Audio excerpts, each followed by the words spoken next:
This is my first car. It's a 1970s Morris Minor. It's not an expensive car or rare.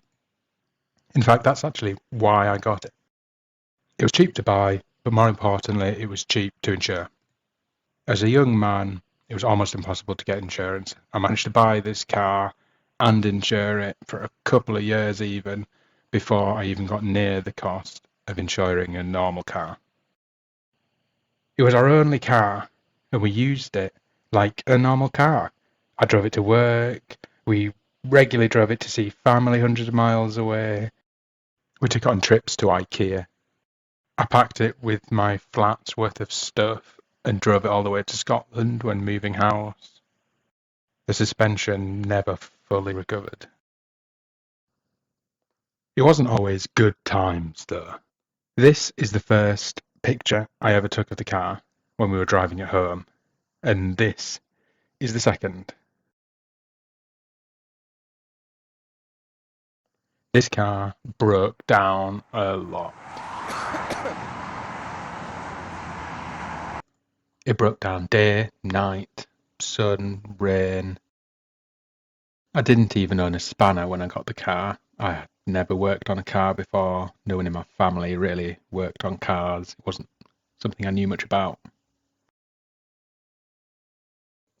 I ended up owning a lot of spanners. I broke tools, I broke bolts, things fell off I didn't even know were there. I learned about the electronics, spark, fuel and the carburetor, brakes, suspension. I'm not actually sure how many new parts I installed.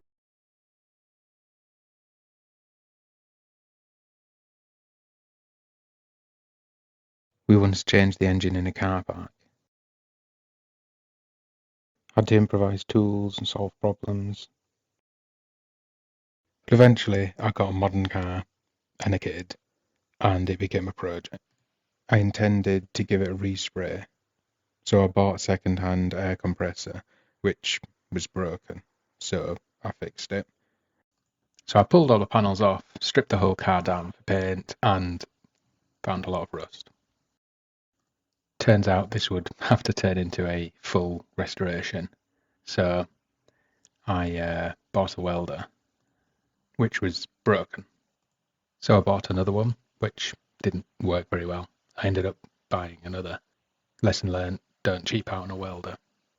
So I rolled over the car and got to work, cutting out rust, getting rid of the old metal, trying to tear it back to some decent metal to weld onto, and start cutting new panels and installing them, welding them in.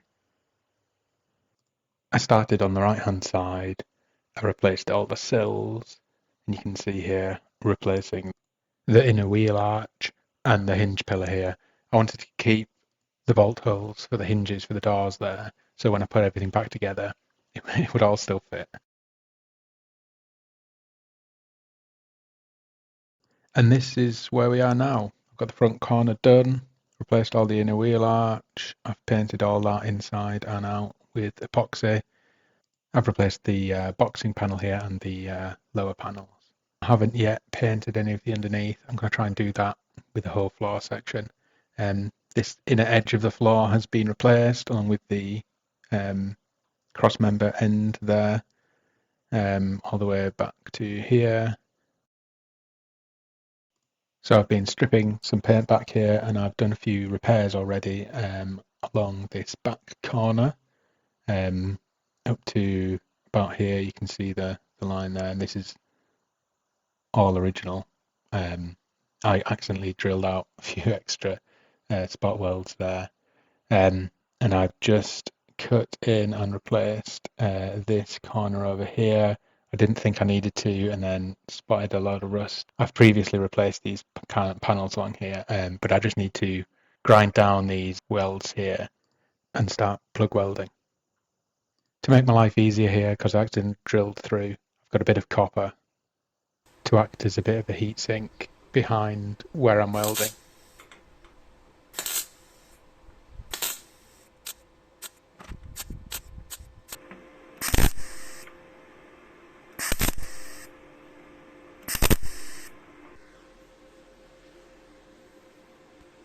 So this is the end result of that. It doesn't look particularly pretty. I'll try to grind those back. This flange isn't visible though.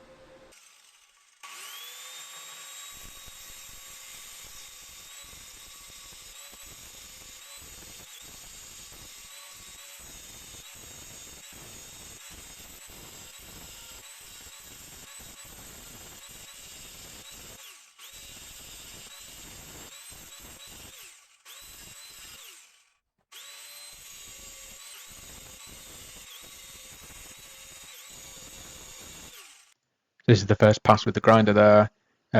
Part of the reason I like to do this, other than cosmetics, is it gives you a chance to spot any parts where we didn't get decent penetration with that plug weld. So there's a few here where I might go over them again and then have another pass on the grinder.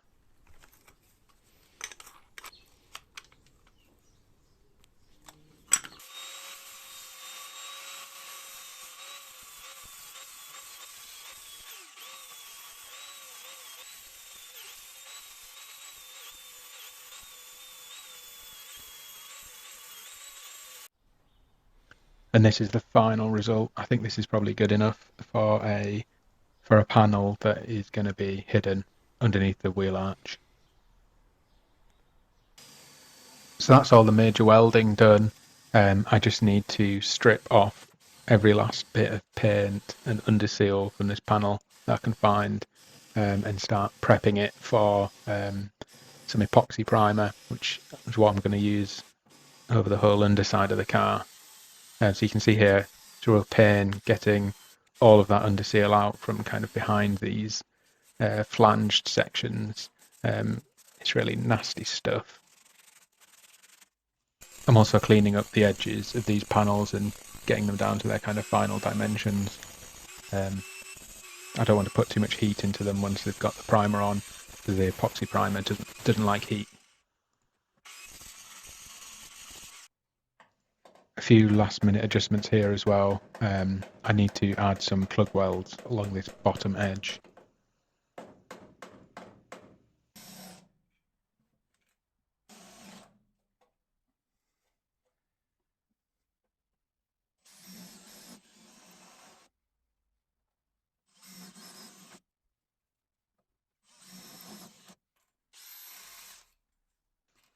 I painted the backside of all these panels with epoxy primer as well, just so there's some paint in all these cavities. I hated the idea of just bare metal being in there. So I'm having to get as much of that off as I can before doing the plug weld. Now, I know a lot of this is going to be burnt off by the welding, but I figured it's better than nothing. And everything I'd seen from kind of weld through primer didn't look like it was that good against rust anyway. So I figured I was better using epoxy primer, and then I'll fill the cavities with a decent cavity wax later on.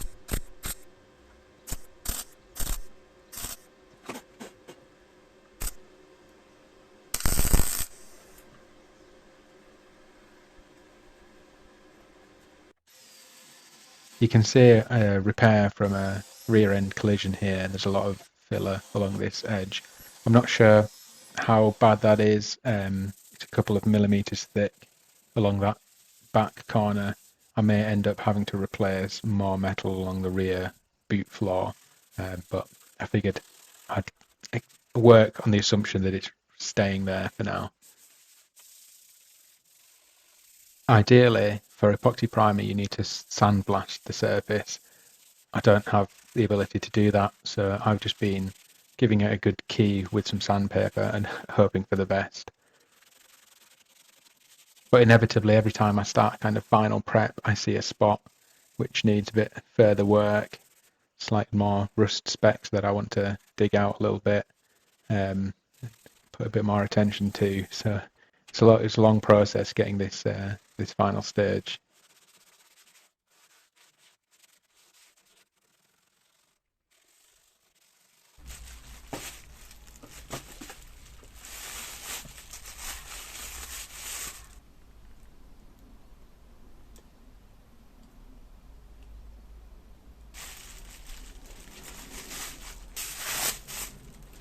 This is Rustbuster's EM121 two-part epoxy. I've been pretty impressed with it so far, although obviously can't really tell until I've driven the car around in real-world conditions for a couple of years. But it seems pretty tough. The parts I put it on, you can't get it off too easily after it's had a few days to cure. I've been using it at reasonably low temperatures, although I've used a heater when I've been using it, and it seems to go on okay. Yeah, I'm pretty pleased with it so far.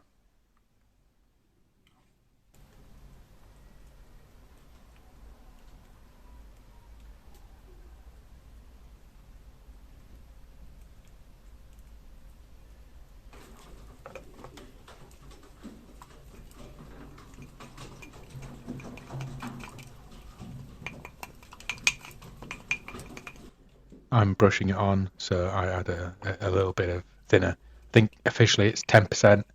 I just add in a little bit. It's something you have to eyeball at the quantities I'm making it. Scales aren't accurate enough at that level. So I'm just using some carb cleaner here. I don't have any proper panel prep. I find this is very good. It evaporates really quickly, and it's a very good degreaser.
So I think that's where I'll call it a day for today. Finally finished this side of the car, and hopefully soon I'll be moving on to the other side. Cheers.